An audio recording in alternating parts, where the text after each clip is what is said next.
Uzaydan dünyanın nasıl ses çıkardığını merak ediyor musunuz? Eminim herkes dünyanın sesini tarif edebileceğine inanıyordur. Ancak uzaydan dünyanın sesini nasıl duyduğunuzu gösterdiğimde şaşıracaksınız.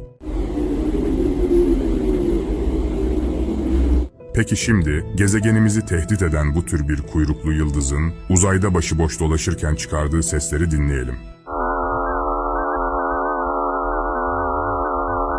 Evet, bunu beklemiyordum. Oldukça korkutucu geldi. Şimdi de iki kara deliğin çarpıştığında nasıl ses çıkardığına bakalım.